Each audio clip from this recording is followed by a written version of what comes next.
Dude, we're already recording, yo. Whoa. Hey, good morning. Good morning, Max Ordinate Nation. And Jeff, look at you. You got your coffee. Hey, dude, check this out. By the way, I'm in Vegas. I'm in a hotel. My bed is still fucked up because the dog is in it and she doesn't like to make her bed. Hi, Daisy. She's like, fuck off. Puck off. Yeah. But check this shit out. Oh, Damn. are we getting some of those? Yeah, so I did that last few different hat designs, right? And I ordered some of them. And I'm sitting here and I'm like, man, it's been a long time since I've like put the order in for these hats. And I'm wondering like, where are they? Because it totally slipped my mind that we had placed this order and I never approved the proof or the purchase order. So it's just been waiting for me to hit I accept, which is probably pretty good that I didn't accept it because now I want to add to the order with these sick ass fucking hats. Yeah, those are dope. I'm gonna have to filter myself. I keep saying the F word. Can you hear me okay? I can. I got you. How about me? Because I just realized that my plug wasn't really plugged in. That's a common thing for you. Yeah, well, no, it's not. So chilling in Vegas, and dude, you know that I don't have a truck like yours, right? I have a truck, so I am a truck guy. I mean, you have a truck like mine, same brand, same model, basically, It's not as cool as yours. just not as cool. Yeah, it's not a diesel. It's not lifted. It can't drive over Priuses on the freeway. But the tires, right? The tires are nearing the end of their life.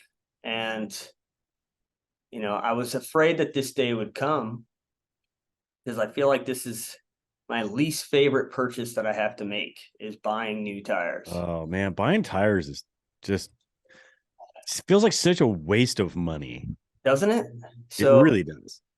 I'm like, okay, I don't want the same tires. I want a little more aggressive, but I still want it to be good on the highway. Mhm.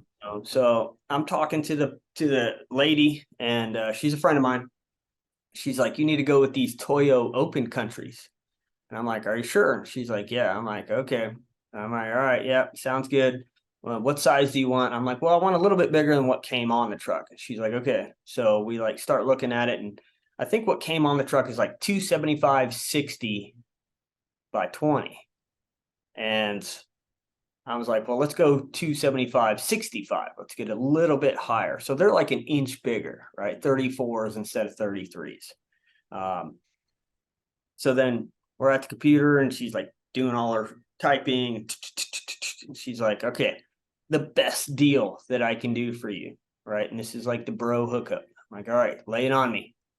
She's like, it's expensive. I'm like, we talking like $600 a tire expensive? Like, what are we talking here? So she lays the price on me, labor, tax, all the fucking stupid fees that go with like disposing of tires, which by the way, I was like, can I keep my tires? Like, can I take them out to my range and use them for props? And she's like, yeah, cool. So does that mean we could get rid of the fee? She's like, no. I'm like, what the fuck? They charge you regardless.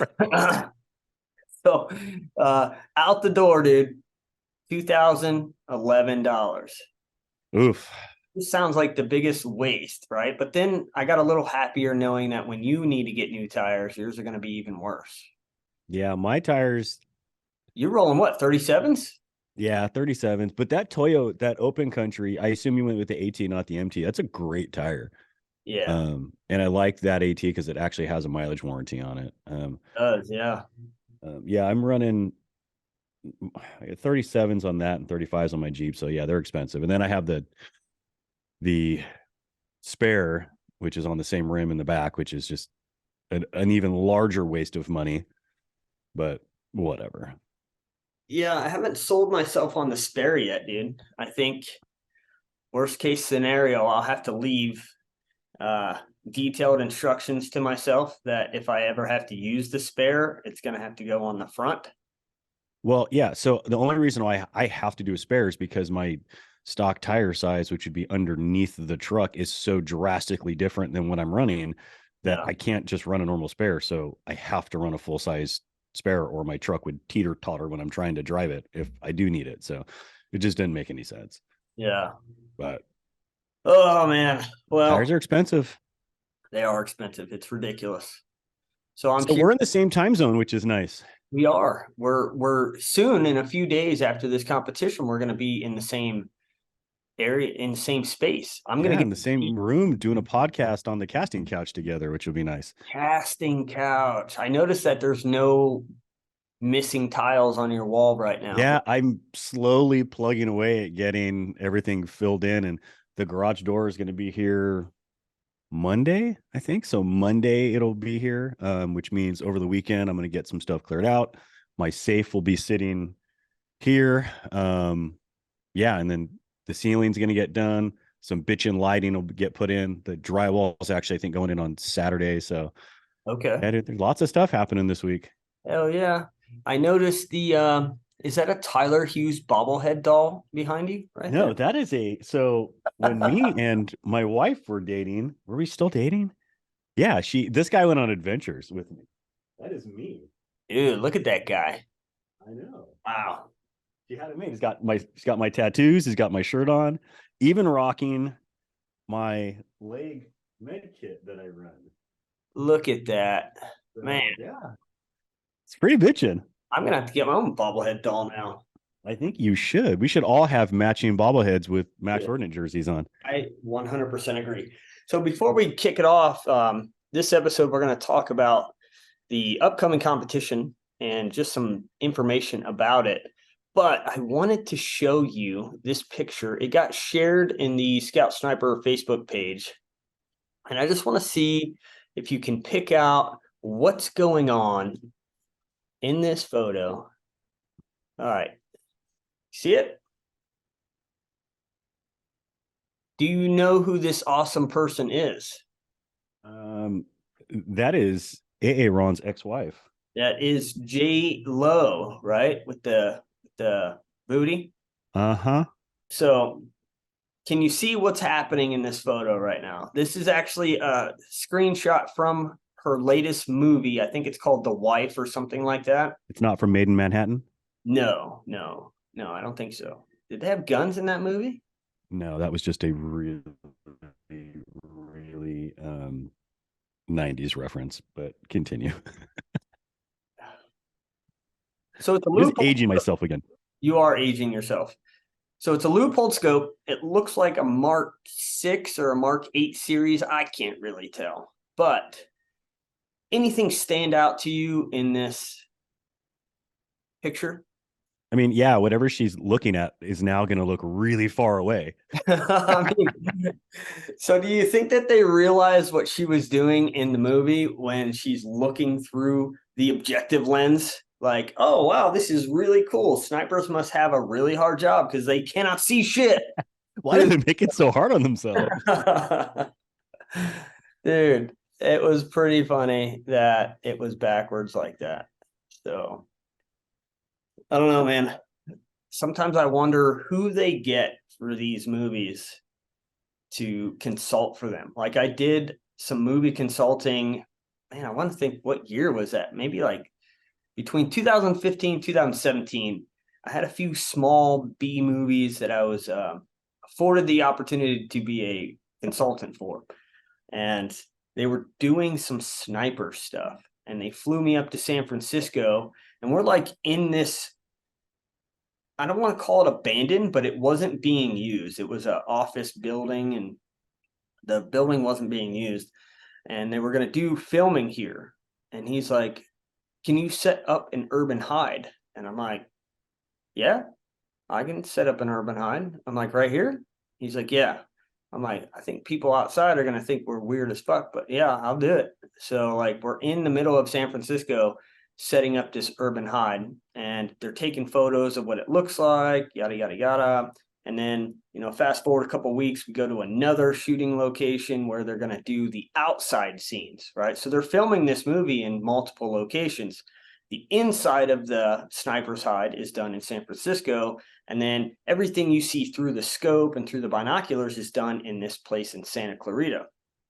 So, I'm talking about like the way that we speak, the verbiage that we say, yada, yada, yada. And, so the movie gets put together and I'm watching basically like a trailer version of it. And they got this sniper team leader, right? In the trailer, sniper team leader is, he goes like out of the hide site into the stairwell and he's talking on a sat phone to his wife. And then he goes up to the roof while he's talking to her and now he's smoking a cigarette. And I'm like messaging the director. I'm like, bro, this would No. never fucking happen. Like, I understand like the movie, like you got to put a little Hollywood into it, but this is too far. Like you're just making it look ridiculous. Like we would never be on a sat phone and we'd never go to the fucking roof and our hide site and smoke a cigarette in the middle of the dark. Like, what are you doing here, bro? And he's like, oh, I didn't think about that. I'm like, I know.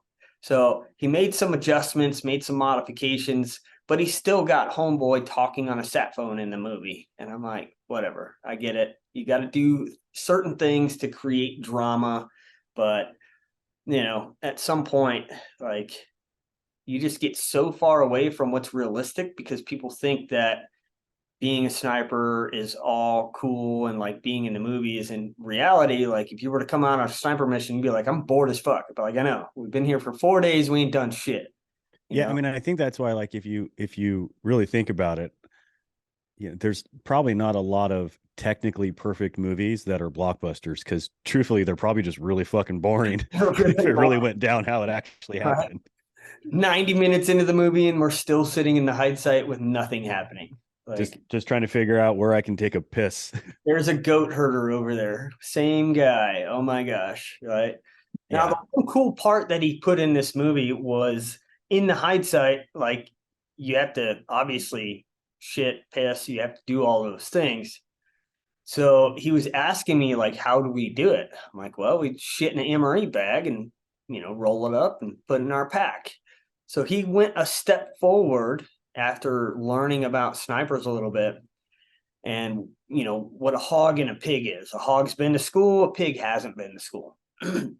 So in the movie, he's got this senior sniper who's got to take a shit, and he's got this junior Marine who's not a sniper yet holding the MRE bag so that this dude can shit in it. I was like, that's pretty rad, dude. That's the best part of the movie right there. That's funny. But man, it's challenging to be a consultant when you know what's right. But they're looking at it from like the side of what's going to sell movies, what's going to, for sure. So it's sometimes you just got to step away and be like, I need the entertainment side of it, and that's it. So the competition, dude. Let's talk about let's talk about Steel Safari, which is where I'm headed. I'm in Vegas right now, and I'm getting the new tires put on here shortly, and then it'll be off to New Mexico, meet up with the team, and spend 3 days at Competition Dynamics Steel Safari, which I still consider to be the hardest competition in the nation, right? You're solo. There's nobody around you. There's nobody that you can copy wind calls from. You can't spot how other people are missing and make corrections. You can't, like, you literally walk up to a firing position and they say, here's your right lateral limit, here's your left lateral limit. This is your shooting spot. You have 5 minutes. Ready, go. And you're like, oh, fuck, where are the targets at, right? You got to start looking for targets, ranging them, and you have to do all of this in 5 minutes. It could be 2 positions with 3 targets, or it could be 1 position and 6 targets. Now, this has been around for decades. I think it's like 2 decades that this competition has been around. And recently, within the past 3 years, you have NRL Hunter, which had started up, right? Mm-hmm. And, so NRL Hunter is started by Travis Ishida.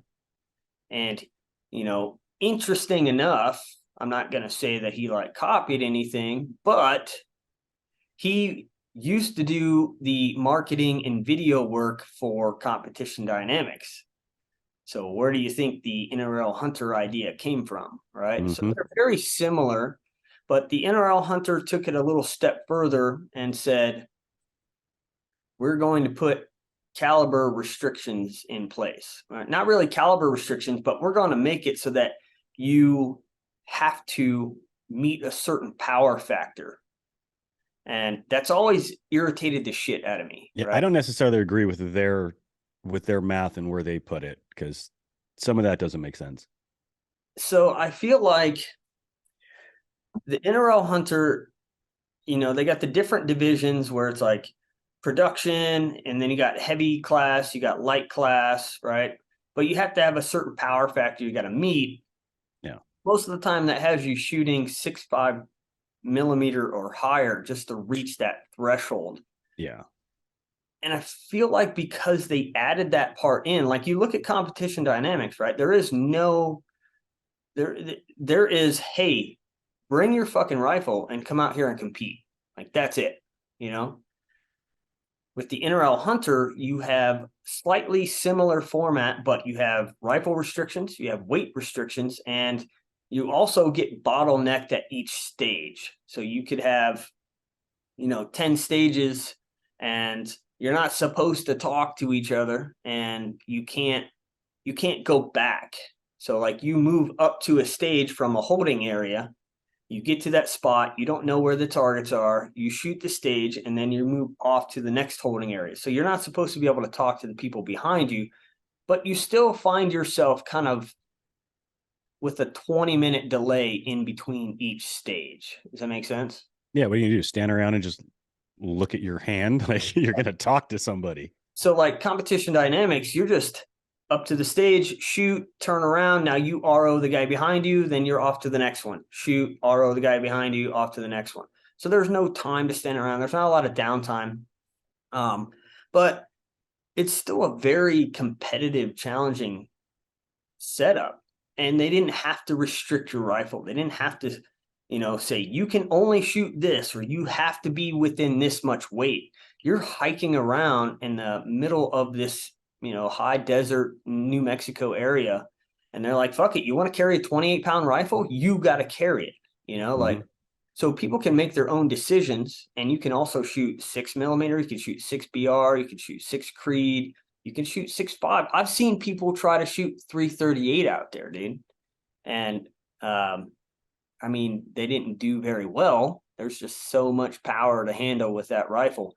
But they left it open and said, bring what you got, right? And that's probably the part that I love the most about it, is that with the NRL Hunter, you kind of had to look at what are the rules, and then what are they making me buy? You're basically having to buy a whole new fucking rifle. If you were for sure shooter and you got a 20-pound rifle that's shooting 6 millimeter, and 6 millimeter is a great round. And so many people actually hunt with a 243.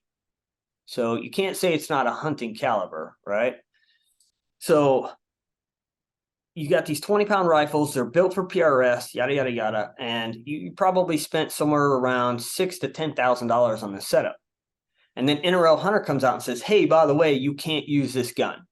It's too heavy and it's not the right caliber. And now you got to spend another fucking $6,000 to $10,000 to be competitive in the hunter side of the game, right? Where you have to have ultra lightweight rifle. And now you're trying to balance between weight and power factor, and 6.5 PRC versus 300 PRC, 7 SOM. Like, dude, it's just a nut. It's a similar race to what gear can I buy to improve my standings, right? Yeah, So, I think that what NRL Hunter did is they sort of pigeonholed themselves into a select class of shooters, because you don't have guys that will only shoot NRL Hunter, because the guys shooting NRL Hunter already have rifles to shoot everything else, because in order to shoot NRL Hunter, you have to build a very specific rifle. And the guys aren't shooting NRL Hunter and bringing those rifles to go shoot other comps typically, right? So what they've sort of done is went, hey, there's this whole class of shooters. How do we set ourselves apart? Well, it's almost like the elite class where like, hey, you got to come build something special for our competition. This is how we're different. Well, you're the same thing. You're just making me buy a different fucking rifle. Yeah. And I don't hate the weight class. I don't hate some of the limitations, but I think what really kind of I don't agree with is really just the power factor, because it's so far off. I have 4 hunting rifles in my safe that I use that wouldn't qualify, right? Yeah. And they would be perfect integral hunter rifles. So I just think they made that competition not to, it's almost an elitist type competition, because the only people that can go there are people who can really afford to build a specialty rifle only for that comp. So, you know, if someone has a select amount of cash to build a rifle because they want to start competing, they're not going to build it for that one. They're going to want to build a rifle that is a good all-around rifle for everything. And then if they can afford it years down the road, they'll build one for that. Right. So I think you're kind of spot on, which is they sort of, I don't want to say copied, but they sort of took some inspiration from competition dynamics format. Yeah. And then they just sort of were like, well, here's a twist. And that twist is you got to spend 10 grand to enter. Yeah. I mean, you could buy a production rifle, right? And you could try to go that route. But if you want to be competitive, you have to put the money in, you have to buy, you know, specific ammo, like you're looking for that flat trajectory, that big power. It's just, man, it's just another fucking race of who can buy the best gear to be the most competitive. And I wish there was a competition out there, Jeff, where, you know, like pick a rifle company. Pick one right now. Valcor. Falcor. All right. So Falcor says, hey, we're going to have this competition. And everybody who registers is going to get a rifle that is, you know, they can make adjustments to it in terms of length of pull and weights and shit like that. But everybody's going to be afforded the same gear. We're all going to shoot 308. You're all going to get this rifle that is set up the same way. And you know, Leupold sponsors a match. So every rifle's got a Leupold on it. And then with all things being equal, kind of like, you know, stock car racing is kind of the same thing, where they put restrictions on how fast you can go and you know, parts that you can use, how high your car can be off the ground, shit like that. When all things are being equal, then seeing where the dust settles would be a pretty interesting scenario. Right? I think it would be. And honestly, I don't think, not that we're going to go down this road, but I think just talking about it, that's not something that would be too hard for us to facilitate as we talk about getting our facility back up for running comps again. I think that'd be kind of a cool thing. And I think that would really set people apart. Yeah. You know, that's how it, I would say that's how it should be, but you know, at its core, competitions of this level are no longer really, I don't want to say no longer, but they're not as dependent upon the shooter anymore. A lot of it is how much money can you spend, and can, you know, you can have a guy that's just okay and spend enough money to keep him competitive. Oh yeah, I think I've said it before. Like I think realistically inside the precision rifle series, I think you could buy your way into the top 15 easy. Yeah, I think you could. Maybe not the top 5. No, but the top 15 for sure. I think the top 15, you could buy your way into that shit. So anyways, back to Steel Safari. It's a 3-day competition, and you know, the format is each day you're going to do a different area of the property, and each area has 8 to 9 positions. Excuse me. So you walk up to a position from a holding area. There's a shooter waiting there for you, and they, you know, give you the gist of it. Here's the left, here's the right, here's your shooting position. You have to be within 1 arm's distance of that spot. This is a 2x3 or a 1x6. You have 5 minutes. Time starts now, and boom, you get after it, right? So it's a lot different from your traditional competitions where you're in a squad and there's 10 of you, and one person's got to go first and then second and then third, right? And like, you get to watch other people shoot. You get to see what mistakes they made. You get to see like, oh, damn, did you see how wobbly that spot was? Like, I'm not going to go there, or I'm going to do something to improve that. You get to be on a spotting scope and like watch people shoot. And you're like, damn, the first 3 shooters, everybody's missing left. I wonder what that means is happening downrange. Like, you have all of the benefits of observing other people, and you can kind of game plan your shit. Whereas this competition, you have 5 minutes to unfuck yourself and find targets and range them and shoot them, all while trying to like pick the best position. Do I need to be on a tripod? Can I shoot from the prone? Like, dude, it is a hell of a good time. And even though you're there to compete, it doesn't feel like there's like, the only pressure that you have is the pressure that you put on yourself, right? If you like beat yourself up mentally because you had a bad stage, like, that's you doing it to you. But Jeff isn't sitting right next to me like, I shot an 8 on that stage. What'd you get, Tyler? And I'm like, fuck, I got a 4. Like, the dynamic of the competition in a whole is so much different because you're just out there by yourself. So like, when you come back to the main staging area and you're like finished for the day, yeah, you're talking about like how you shot and how you did, but you don't feel that same like, I need to beat all of these people. You're actually just bullshitting about like how hard a stage was, or fucking wind got you, or like, you're laughing about all of your failures. Does that make sense? Yeah, there's a lot of camaraderie in the difficultness that is still so far, right? Like when you're done, you guys can come back and talk about it. It's kind of bonding around the adversity of the competition because it's fucking hard. Yeah. And you don't get to be successful based on the luck of your draw of shooting order and all these other things that sometimes just pop up during normal comp. So yeah, it really is it's another thing you guys are going to bond over the next 3 days is the weather. Oh, dude, the weather over It's the not going to be great. So it looks like we might get lucky. It looks like every day the rain is supposed to be in the evening, Mm-hmm. but it's still going to be overcast, and it's still calling for thunder and lightning and Yeah. showers for 3 days. Yeah. So even if it doesn't rain while we're actually on the course, because I think the first shooter will start walking to their respective stages at 6 a.m. And then every 15 minutes, another shooter is walking to the next position, right? So you're kind of like just an ant train going to all these positions.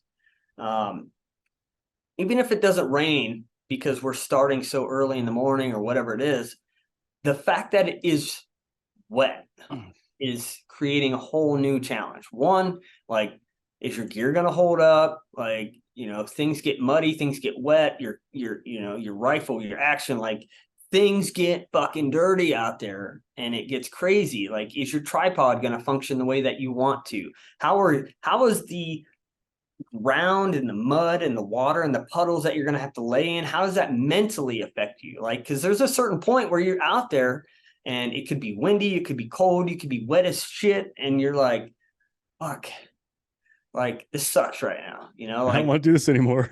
this level of suck that a person reaches this level and they're like, fuck, man, I'm just mentally like, now there's 2 things that could happen when you reach this mental spot.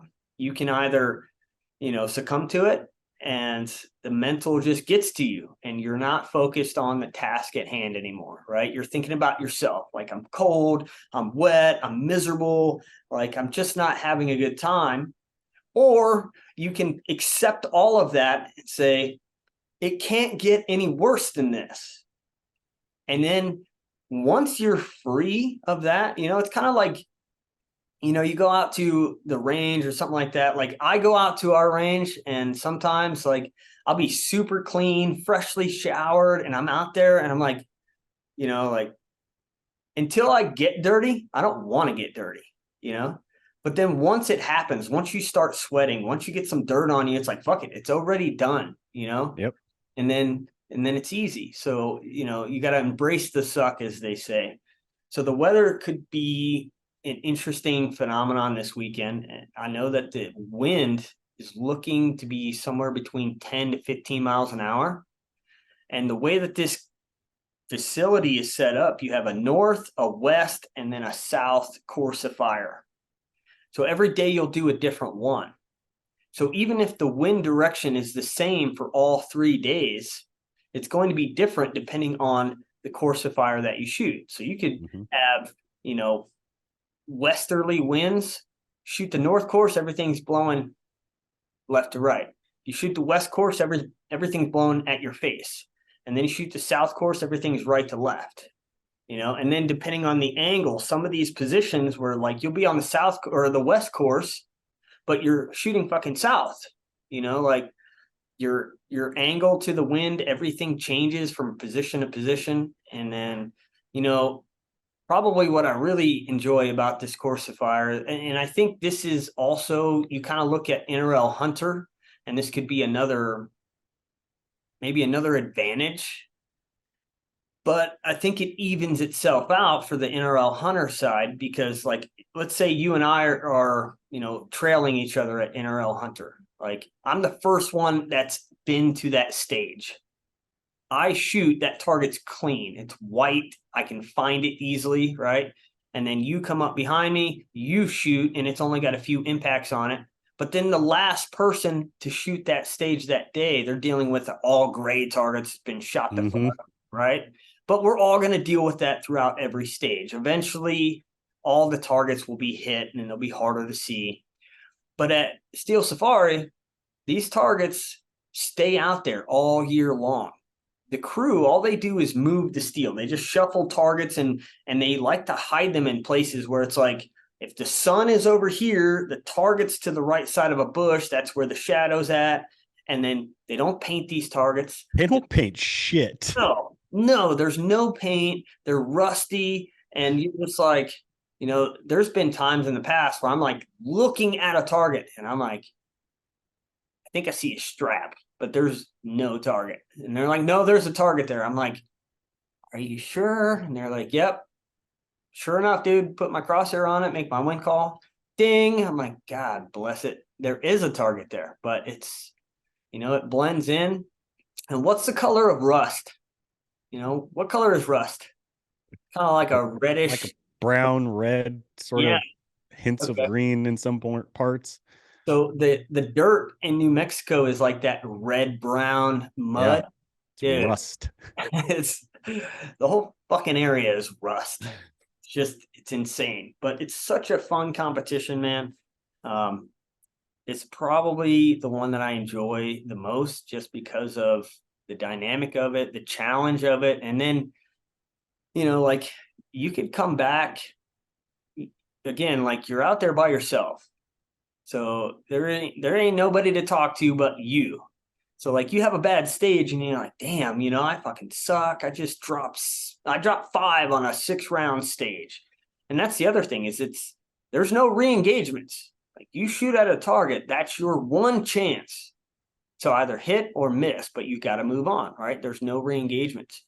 So you could come off a bad stage and now you're like kind of talking to yourself. You're like, man, you suck, Tyler. Like, how could you do this? Why didn't you make a correction? Yada, yada, yada. You know, like you kind of beat yourself up a little bit if you let yourself get to that point.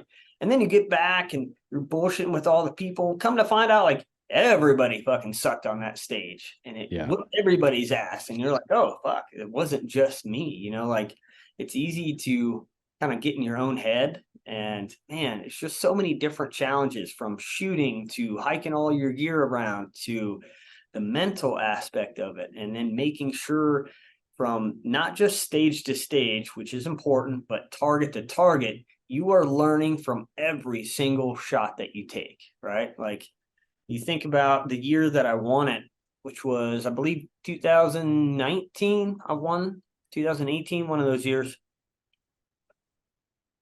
I think the first day I dropped, I want to say 3 shots. Out of 9 stages, 6 points per stage. That's 54 points. I dropped 3 shots. And then the second day I dropped 2.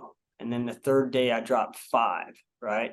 You're talking like 10 shots out of 150 that I missed. Like that's the level that you got to be at pretty much consistently every single year if you're going to be in the top 5 at this location, like. Yeah. So, speaking of which, how mentally and are prepared are you for this, right? You've been training your team, you've been teaching your class. Have you been able to sit down and get some time to get yourself ready for this? I think with the situation that I'm in, I've done the best that I could, right? I spent 6 weeks teaching Marines, and I would do a lot of the same drills they were doing, right? Where I would shoot from a tripod, I'd shoot from barricades, I would have races on like how fast we could set up and take good shots. I practiced recoil management with my 308, like constantly making first round wind call, like, can I make this hit at this 600-yard target? First round, so I feel like I've done as much as I could with the situation that I'm in, being overseas, only having access to a rifle while I'm out at the range, not being able to just go out whenever I want and train. But as far as like the skill part of it, yeah, I've done everything that I could do. The mental side of it, right? That's always a constant battle of thinking about how you envision, right? And that's a big one because there's a lot of studies out there that talk about, your brain doesn't always understand the difference between a thought and what really happens, right? Like reality versus, just something that you can figure out in your mind. You look at some people who, what do they call them? It's a liar. There's a word for it. You know what I'm talking about? Like a psychopath? No, not a psychopath, a person that can't help but lie. Oh yeah, like a compulsive liar. Compulsive liar, right? So these people that are compulsive liars, right? They not only lie to people, but they tell themselves this lie that in reality, 6 months down the road, they believe that actually happened because they told themselves that happened and they visualized it, right? So if you can visualize something and then make that become a reality, then I try to apply that same technique to this competition where I think about like, okay, when I get to the stage, I'm going to have my tripod in the standing position. I'll have my bino set up on the tripod. As soon as they say go, I'm going to start right. And I'm going to work my way left, scanning near, then working far, right? And I'm visualizing this whole process. And then I'm thinking about when it's time to shoot. Okay, I got to shoot from a tripod in the kneeling position. So I set my tripod up, grab my rifle, I'm going to put it into the mount, and then I'm going to adjust my position. I'm going to have my pack, and I'm going to use my pack as kind of like elbow support and kind of fill any spaces that I need. And I'm going to dial for every single target. And I also got to learn about, or like remember to write out where the targets are and what order I'm going to shoot them in and what makes sense, right? So a lot of it is mental, but you can practice the mental by visualizing how it should go. Does that make sense? Yeah, we've talked about this before where, one of the key similarities with, top level golfers is visualizing that shot before you take it. My coach talks to me all the time about, my biggest issue has always been my mental game, and I have to stay in it, right? So before a round and during the round while I'm playing, I have to picture how I'm going to set up. I have to picture the ball on the club face. I have to picture the ball flight. I have to get external, right? I'm not thinking about how to swing the ball. I'm thinking, or how to swing the club, but I'm thinking about what that ball is going to do and where it's going to start and where it's going to land. Yeah. The visualization Yeah. part of it is is huge, right? And it's sort of the same thing you have to do, which is you have to visualize what you're doing before you do it, to trick your mind into going, okay, this is what happened, and so we're just going to make it reality. Yeah. And that's what it is, man, is you can call it tricking yourself, you can call it mental preparation, but you are conditioning your mind to operate in a certain pattern. So it is one, figuring out that pattern and then programming yourself almost to the point where, like, by the time I get to that stage, right, I still have a 9, or sorry, not 9, what is it, 12? I think I still have 12 hours from Vegas to New Mexico. I have 12 hours.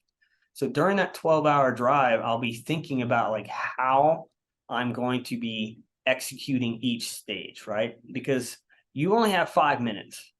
So efficiency is friggin' huge, right? You don't want to waste time, which is, I got something cool for you on that efficiency part of it. But you don't want to waste time. You want to be efficient, and you don't want to forget to do things, right? You don't want to forget to dial. You don't want to forget to make wind calls. So I'll be practicing the mental programming on that drive, right? Radio's off, no podcast, nothing, just thinking about how a stage should be executed, so that by the time we start this shit on Friday, my brain doesn't know the difference that we haven't actually done it for a year. It's just, oh, I'm in the moment, and now things start working on autopilot, and we get after it, right? So speaking of efficiency, remember those binos that I told you we got Vortex, right? So yeah, the ones I was going to try to steal from you when you're done. yeah. So the Vortex 5000 Fury with applied ballistics on the inside. They're awesome, dude. They are really cool. You have to read the instructions to figure out how to set them up. But once you get them set up and you like program your rifle inside, dude, they are spot on. I was at the range on Sunday, set up targets all the way out to 1300, and it was just like ding, ding, ding, ding, all the way out. No misses, dude. Just, and if you want, you can program wind into the binos as well. I mean, Jesus. They're really, really. So do they have the ability to, just like applied ballistics, is it simple to switch between rifles? Yes and no, right? So you have to do a lot of the pre stuff on your phone. There's a specific app that connects to the binos, right? But like in the app, I can set up like rifle A is, and I actually have to do this right now because I have 2 different kinds of ammo. It's the same projectile, but one batch of ammo is using virgin brass and one batch of ammo is using once fired brass. So if there's any differences, I want the binos to know, right? So like day 1 and 2, I'll shoot, virgin, and then day 3, I'm going to shoot once fired brass. So in the app, I programmed rifle A is virgin brass, rifle B is once fired brass, and then I could have a rifle C as well, right? So these are pre-programmed, and then all the data that is associated with those rifles, it gets synced to the bino. So it's basically stored inside the bino. So as long as one of those rifles is saved, like what's behind you right now? What rifle is that? That is my 6.5 that's a 6.5 build that I put together. Okay, so you and I go to the range. I have my 6 Creedmoor, you have your 6.5, but they're both programmed into the binos. I could range the target. I got my rifle profile loaded. It tells me what dope I need. And then I can switch the rifle profile really quick, range it again, and it'll tell me what you need, right? As long as those profiles are saved in the app. And I guess that's kind of what I mean. So just like any ballistics app, you have to true your rifle. You have to true your rifle. You have to build it in the app. You have to create its own profile. But once it's in there, you can switch between rifles pretty quick. Yeah. That's pretty awesome. It's pretty good. So the efficiency part, right? So what happens is like you have this display. You have like you have just your normal range finding, and then you also have your ballistic range finding. So I turned it on ballistic mode. I got everything set up, and boom, I range a target, right? And now the reticle inside the binos is fairly large. So what I did is I tried to dance around the target to find out where the actual laser is. And then once I know where the laser is, I'll have no issues with ranging small targets. I just got to find out where that beam's at. So I figured that out, and boom, range the target. And the first thing that shows up is what's my angle to the target. And then below it tells me the range, right? And then wait a little bit, wait a little bit, wait a little bit. And then up top tells you what to dial. And then down below tells you what your wind correction is if you have wind put in, right? The problem is, Jeff, is that we tested it out. We did a comparison. And I had Russ do this as like a non-biased individual. So, hey, Russ, I want you to look through the binos, find a target. He's like, all right, cool. He finds a target. I'm like, all right, tell me when you're ready to range. He's like, all right, I'm ready. So he ranges. We start the timer. Range pulls up. It took 5 seconds for the screen to change from the distance to what your dope should be, right? Okay. 5 seconds. And then you look at the dope and you're like, okay, I got it. And then you write it down on your little fucking paper. So ultimately, it took 10 seconds to range a target and get the dope and write it down on your little tablet. 10 seconds. So then we changed the rangefinder to just the range finding mode. All right, this time, Russ, you're going to range a different target. Find a target. So he finds a target. I'm like, all right, range it, and boom, start the timer. But this time, he's going to, as soon as he sees the range, he's going to look at his little dope chart, find what the dope is, and write it down on his paper. Jeff, the difference was 7 seconds. Yeah, I believe it. So when you're using the ballistic mode, it takes 10 seconds per target. When you're using just the rangefinder and you do your own calculation, it's 3 seconds. So there's a 7-second difference, right? So now you think about 6 targets in one stage. That's 42 seconds of time that you would be wasting waiting on the ballistic calculator to give you that information. And that's 42 seconds you don't want to waste. Yeah. So even though I have this capability, I don't see myself using it because of the time factor, right? I just don't have 42 seconds that I want to sit waiting for the calculator to tell me when I already have it typed out on my cheat sheet and I can reference it myself. So yeah, so I guess it would work really well for different situations, but I think in this one where the time is such a limiting factor that 42 seconds matters, right? Yeah. Not all competitions, 42 seconds doesn't always matter, right?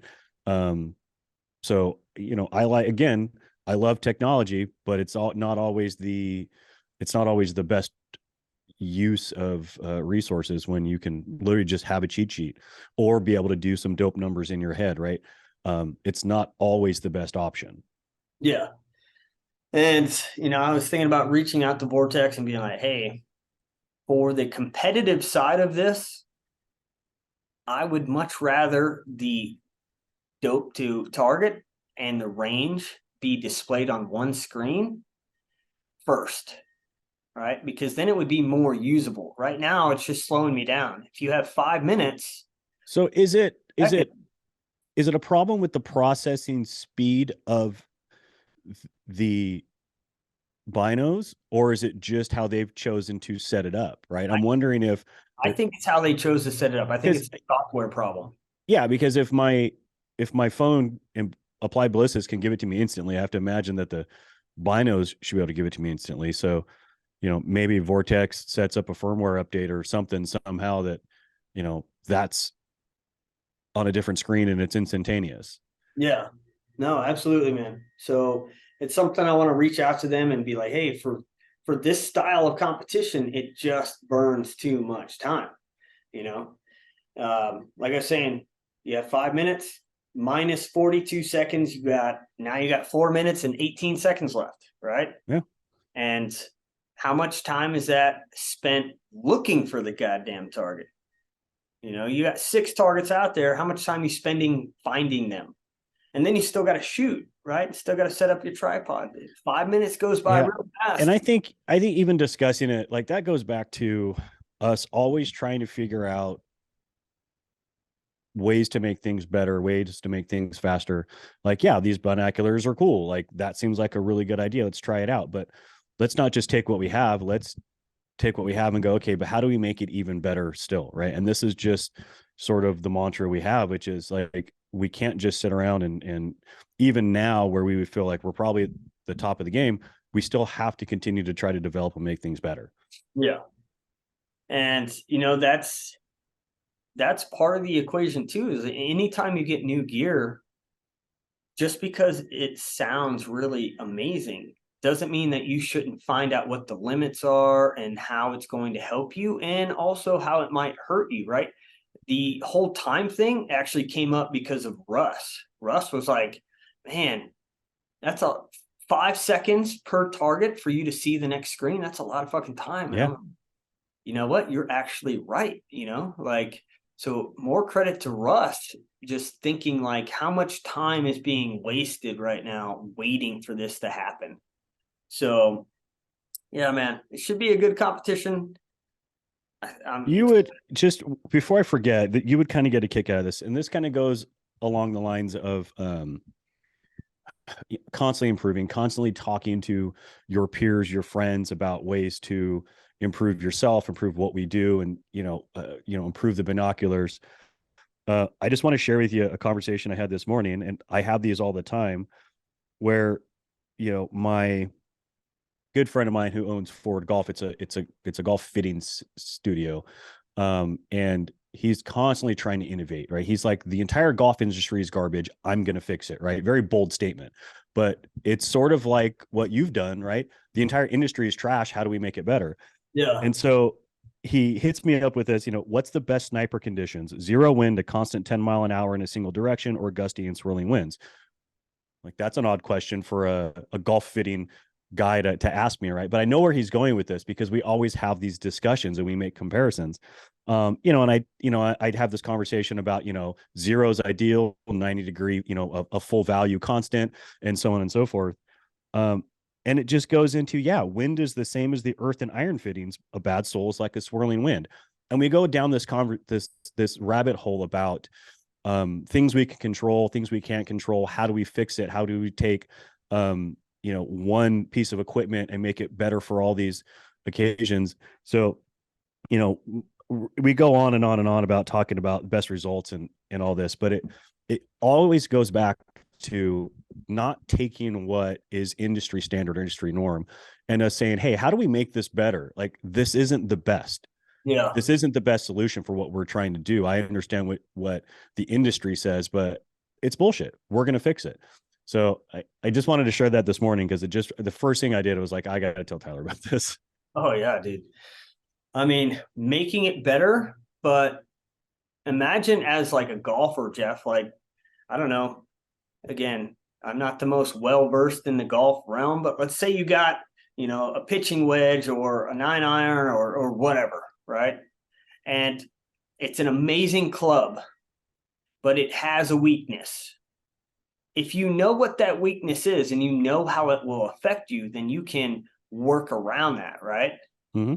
If you have this club and every so often you get this weird thing that happens, and you're like, what the fuck? I don't understand, right? Then you just find yourself walking in circles. Like, I don't know what the fuck's happening. I don't know what's wrong. But if you know what's wrong, then you can tailor that to suit you, right? You can work around it. And it's kind of like these binos, like, we can tell Vortex, hey, like, feel like this is an issue for the competitive side, and they may change it, they may not. But as long as we know about the problem, as long as other shooters know that this could be a problem, when time is a factor, you have to consider it, right? Yep. So, I mean, it's with a lot of things. I have guys that like you know, the bolt gun magazines, you know, you jump up on a prop and you jam into something to create some stability. The magazine gets a little bind in it, and then you can't push your bolt forward. And, you know, dudes will ask me, well, like, you know, I have this problem. Every time my magazine has pressure, I can't push my bolt forward. I'm like, okay, well, what's the benefits of pushing your mag forward and like jamming into something? They're like, well, it's more stable. I'm like, okay, so what's the problem? Well, the problem is that, you know, I can pull the bolt back, but I can't push the bolt forward. I'm like, okay, so if you know that that's an issue, but you have extreme stability when you're pushing in, but then you can't cycle the bolt, shoot, take the pressure off the magazine, cycle, and then go back into it. Like, you know the problem. So now use it to your advantage. You know, it's just the more you know, man. Reading go around this bitch. Well, I'm excited for all you guys, you know, meeting up in New Mexico. I know it's going to be you, Russ, Nick. Is any other of the team heading out there? Pretty much everybody. Everybody's going to be out there, man. Awesome. Yeah, except for you. I know. Oh, I got a surprise for you. I was going to save it till I come over, but you just stay right there. Uh-oh, where's this going? Now that looks like a casting chair, which is an even more interesting thing to have in a hotel. What's wrong with it, dude? It's my couch. I'm just. Oh, that's fire. I got you black and gray. Those are fire. Yeah. I'll get you all pimped out with the best gear. Don't worry. So when are you back? So driving out there today, get there tomorrow, and then the competition ends Sunday. So Monday afternoonish. All right. Be back. Swing by. See, the pool got water yet? No, but it's getting close. So maybe we shoot for a Monday, Tuesday, wrap up a couple episodes next week. Well, we got to wrap up a couple episodes, and I think we're going to try and do 1 or 2 episodes this weekend and kind of just talk about how things are going. Yeah, for sure.